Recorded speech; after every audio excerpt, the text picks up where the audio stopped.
morning, everyone. Thank you for coming at this early session, especially given House of Blues last night. And I'm curious how many people are from the Pacific time zone. Yes, exactly. So we get a double whammy. Anyway, I'm Erick von Schweber from Surveyor Health Corporation. And I'm Linda. And there's Linda. And what we're going to talk about to start with, introducing it, is we decided to use this cat video we found on the web about Whack-A-Kitty.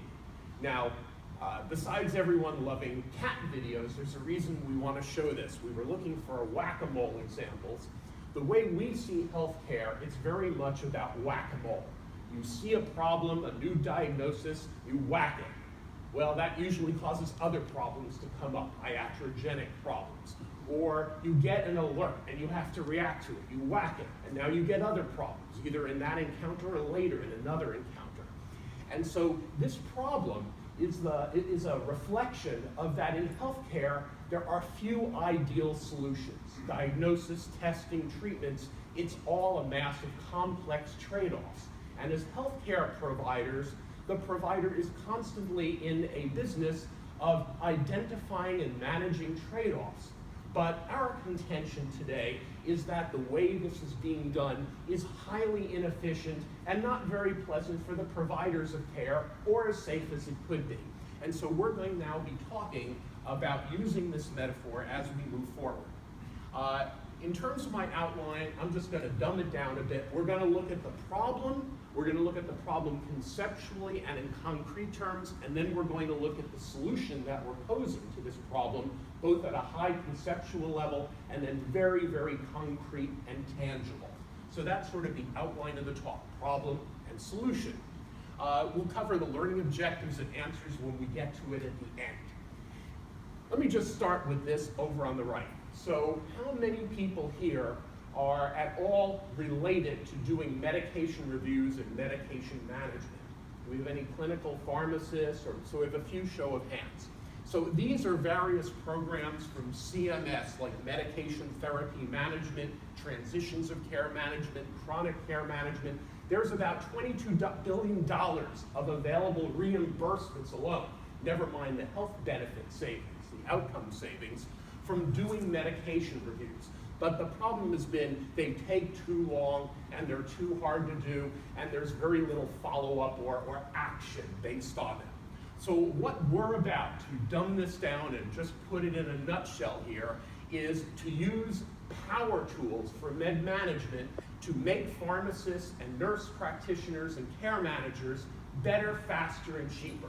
So we've shown in clinical studies now with the largest organizations that we can double or triple reviewing productivity. We reduce risk dramatically compared to the best customary methods. And we've even received a Kaiser Innovation Award. And so we're going to be digging down into what this means. So what's alerts about? Well, being a Trekkie or a Trekker, a typical alert is, alert, there's a Klingon battleship approaching and its shields are up. And if you were back in the original days of Star Trek, that would be a very, very bad thing. In more modern times, Klingons are friends, so it's not so bad. But the idea is there's a potential problem. And what are you going to do about it? Well, the way we see this alert-driven workflow is it's highly sequential. And you can think of, you go to take some action, and let's say you're adding a med or de-seeing a med or changing something with how the med is taken, and now you get a stop sign. It's not a detour sign, it's basically telling you stop what you're doing, you can't proceed. Now your choices are, you can act like the ostrich and stick your head in the sand and dismiss it, and the most common entry to dismiss one of these alerts happens to be the first 4 keys on the home row of the QWERTY keyboard, A, S, D, F. Some people just use spaces, but other systems won't allow you to blow through an alert by just doing a space. And so that's the common one. Or you have to take some kind of action. But it's a stop sign, not a caution sign. The problem here is you are being reactive rather than proactive. You react to an alert or you dismiss it, and how you react can cause later problems that may not surface until additional encounters because of the way you've acted. You're acting serially and sequentially. The other problem, though, with this is what do you do to respond to that action? It's a stop sign, not a detour sign. So I would definitely like to recognize the work of Chris Hansen, along with Virginia Halsey and Joni Kapuznik-Uzer, who have now been acknowledging this problem and working to turn alerts that are stop sign based into more detour signs, which is great. We endorse that. We've been working on this for all too many years ourselves. So what action should you take? And another approach is, why can't we just get it right up front? I mean, would you want to build a jet aircraft this way, the kind that are going to take you home after the conference, where you try something out and, oh, if it crashes, well, we'll change it the next time? No, you'd like to do some kind of design activity up front, to design it, test it, simulate it, and get that right, correct by construction before you actually put it into use, before you implement it, where you get all the bugs worked out, essentially. So it would be so much easier, safer, and more pleasant. And so we're looking at changing this workflow. So this is a little bit complex. I'll take a moment to brief this. Essentially what we are advocating, and this is on a conceptual level, is to work at multiple issues in parallel, rather than be siloed and focused and isolated on one issue at a time. Get all of the issues that are known about, or that can be surfaced through analytics, get those raised and identified, and then have your suggestions on how to resolve or address those issues, including cross-referential relationships, so resolutions that work with the other issues. Once you get those worked out, those are added to an action plan, which are then going to be enacted and ordered as a single transaction. Now that you have a single, consistent, safe action plan, you can act it, and now you get green lights rather than get alerts. So that's the key concept here, to be working multidimensionally, multiple issues at a time, to be doing it in parallel, and to be addressing the fact that potentially under the surface here, there is a combinatorial explosion, because for each of these issues, there might be multiple ways of resolving it, which means the whole holistic care plan could have an enormous number of possibilities. I'll talk about that in a little bit. The other problem that we see, and this is again at a conceptual level, is that today, where we are with health information technology is coming out of paper-based systems into electronic embodiments, but they're electronic embodiments of the paper metaphor. We still have forms that we fill in, whether it's by multiple choice through a drop-down with all of those clicks that we hear people want to minimize or avoid altogether, fill in the blank, short essay, or, oh my God, here's my whole life story on the patient and no one's ever going to read this unless a catastrophe happens. So the thing is, we've been moving from the paper chart to an electronic embodiment of the chart, which is sort of like moving from typing on a typewriter to typing in Microsoft Word, or maybe with a form so that you can get some phrase expansions, etc. But where we need to go, now that we're becoming, and care in general is being moved to become more evidence-based, more analytical with big data, is we need to move from the word processing document to the spreadsheet, to the analytical environment as our primary interface to performing care. That's what we're suggesting at a conceptual level. So from Microsoft Word to Microsoft Excel, metaphorically. The other benefits here is that compared to forms-based tools and documentation, where it's very easy to learn and pick up, but once you get it mastered in an hour or so, there's no opportunity for speed up. There's no way to monitor what's happening. There's no way to compute and learn from what has happened. So what we're suggesting here, again conceptually, is to move from hand, manual tools and labor to power tools. That's the basic idea. So at a very high level, this is a screenshot of our power tool for med management and med reviews called MedRiskMaps. I'm going to show you from some study results in terms of how it lowers risks and improves clinician throughput. But what I want to focus on is this is a special kind of spreadsheet. It's a spreadsheet that's powered by the medical evidence, FDB MedKnowledge. It also expands and contracts so that no more information is delivered or no more info glut or over alerting is delivered where it doesn't need to be. But there's always the opportunity for the clinician to drill down. So just as a spreadsheet works to model a scenario and then run what-if games against it, think of financial analysts doing that. Here, it's saying let's model the patient's risks and benefits, and now let's consider what changes of therapy in parallel will achieve the desired end and minimize risk and make the best set of trade-offs. And again, this is very much focused on medication reviews to make them better, faster, and cheaper. There's another side to MedRiskMaps. Because we're doing this so quantitatively and analytically, including, importantly, the action plan changes being considered, the recommendations, it means we can do amazing amounts of analysis at the point of care. It means we can support virtual studies online in real time. You can constantly be learning from what your care is doing and what it's not doing. And I'll get into some specifics in a few minutes. So now the upside, what's the result of doing this? So we've done now a number of studies with our development partner customers, and that includes Kaiser, for which we won a Kaiser Innovation Award, and the largest of the Pioneer Accountable Care Organizations, Heritage Provider Network, and their Center of Innovation out in Palm Springs, Desert Oasis Healthcare. So altogether here, we had 611 reviews. And these are the kind of reviews that typically take an hour and a half of clinician time, of clinical pharmacist time. Big payoff for it, but it's hard to scale that. And that's across medication therapy management. How many people in here are familiar with that term, MTM? We've got a few, that's great. But also doing dual eligible special needs patients, not single nucleotide polymorphisms, if you were in the pharmacogenomics talk. So a bunch of reviews with two large healthcare organizations. Both our control group and our active group were clinically matched based on gender, age, condition load, med load, initial medication risk. So we had two very coordinated groups.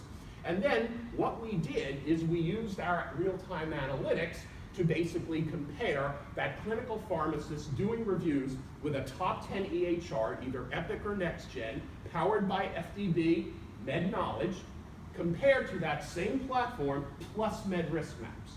What was the difference in doing this against two clinically matched groups?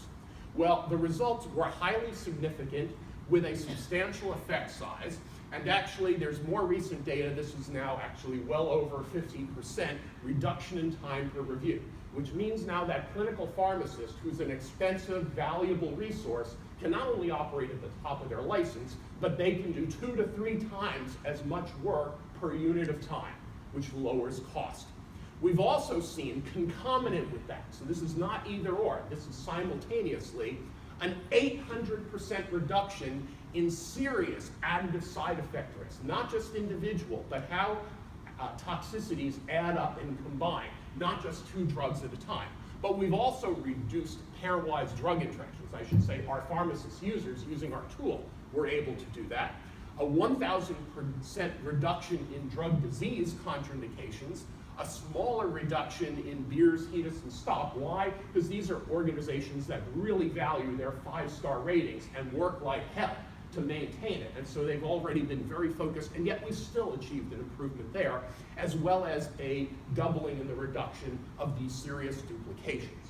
So that's the result of using these tools in controlled trials.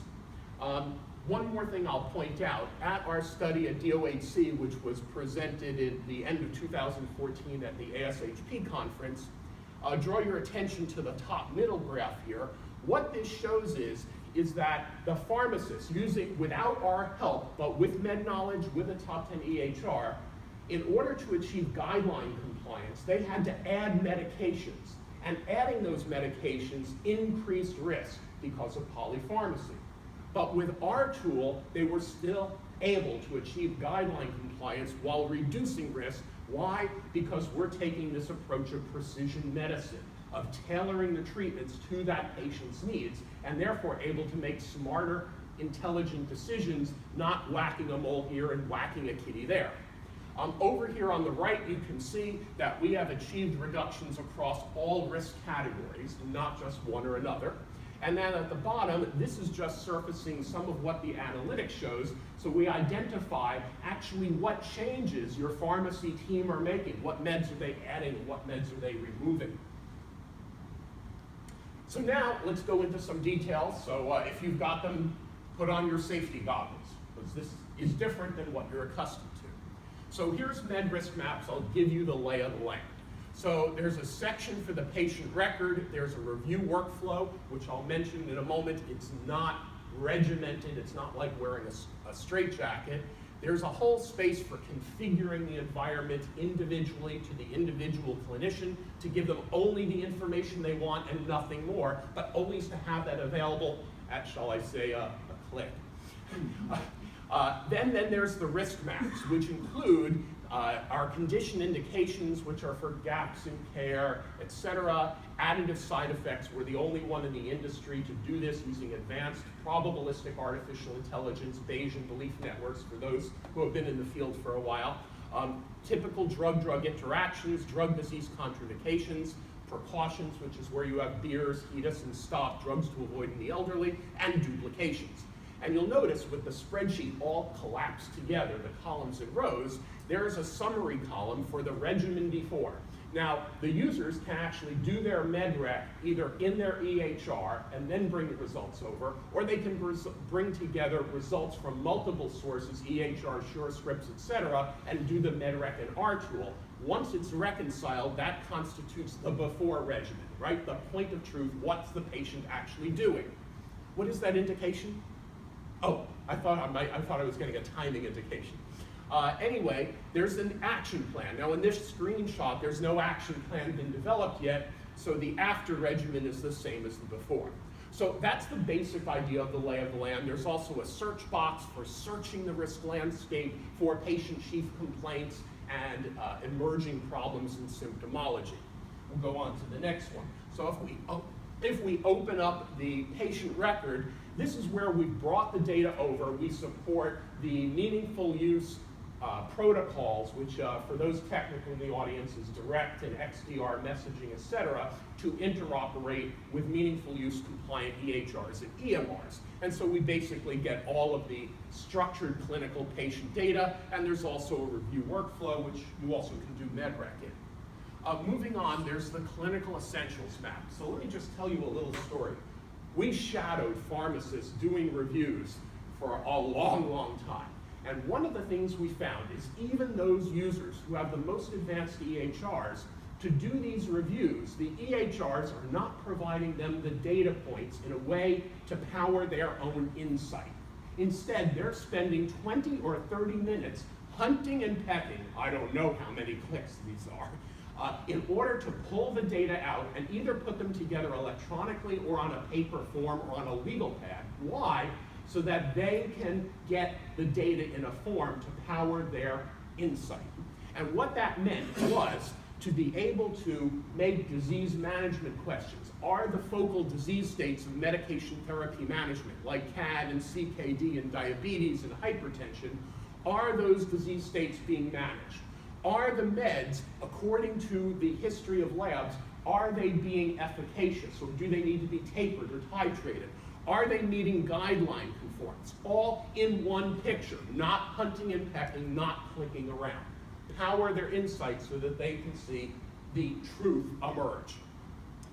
The next one is now we're opening this up. And I know this looks like a lot of data, but compare this to spending many minutes trying to pull it together yourself. In this case, in one single picture, we have found out that every single med is actually being targeted to at least one disease state, and every disease state has at least one on-label appropriate formulation. So we now know that there does not appear to be a direct gap in care and everything looks appropriate. But we've also searched on patient chief complaints, in this case, falls and confusion, which cost huge amounts in utilization potentially. And what we found here is that those falls and confusion, using our Bayesian belief networks, we see there's a 25% risk that a patient's regimen is causing critical confusion, and a 10% risk that it's causing critical falls, and we identify what the offending factors are. In this case, the ropinirole is the primary risk factor, with Ambien and amitriptyline being lesser secondary factors.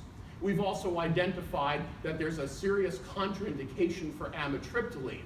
And so this is all at a glance. Once a user is using this, and I'm talking about for days, they become a power user, and now they can speed through their work because they're not just reading and writing and reading and writing, which is the conventional paradigm.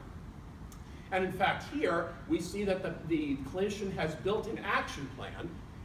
What they've done is they've used our compare maps to compare alternate therapies, and not just looking at alternate therapies from one point of view, but multiple points of view to identify and negotiate those trade-offs. In this case, you see that this ropinirole, we already knew the patient's ropinirole is risky, but that totally going to, let's say, carbidopa eliminates the risk of those chief complaints, but introduces new problems. It's a whack-a-kitty scenario. Whereas other things like gabapentin nearly eliminate the risk and don't cause a trade-off. So it's not just focusing on how to resolve a single issue at a time, but how to resolve multiple issues in parallel so you don't cause problems. And by the way, you no longer need to be doing documentation the classic way of typing in an electronic program. Instead, documentation is generated, whether that's CMS-mandated patient summary reports, provider reports that have the concision required by a clinician. They don't have time to read pages and pages of patient summary reports, payer metrics and reports, and customized, highly customizable and configurable reports, all generated automatically, another time saver. And then there's our real-time monitoring of metrics. Key principle here for us is we're not just doing analytics on the patients and members, but we're also doing it on the clinicians, because we are supporting a learning healthcare system. And that means identifying your superstars, your non and underperformers, identifying your best practices so that management can drive adoption and improve consistency. In fact, the statistics I did not put up here, with just 6 weeks of work for an advanced team, we were able to improve consistency across reviews and recommendations by over 50%. And that wasn't even the intended goal of the study, it was just a consequence of it. But the fact is, what you can do here is you can configure control groups and active groups from amongst your clinicians and your reviews and your patients, and then we give you over 250 statistics on the cohorts overall, and you can drill all the way down to each individual review and clinical encounter and each action that was taken in that encounter, and then get feedback. So we have that at any level of granularity. We also provide it as an exportable file that you can load into Excel or a stat package, and we have a graphical dashboard as well. And so we actually use these in these studies to come up with the results. It was very efficient. So what are the differentiators at the end of it? So it basically comes in 4 categories. One is we're supporting this idea of design, simulate, test, and then build, rather than, oh, let's just try this out. We think it's worked in the past, but maybe will cause another problem. So that's one thing, correct by construction. So we're helping the pharmacist to model medication risks and benefits and simulate and change them. We're also doing these additive and combinatorial side effects and toxicities, which are a major problem in the industry that's been ignored because it's been computationally intractable, too mathematically complex. And we're fusing information so that the clinician only needs to look at a few data points, not thousands of data points, but they still benefit from those thousands or tens of thousands of data points.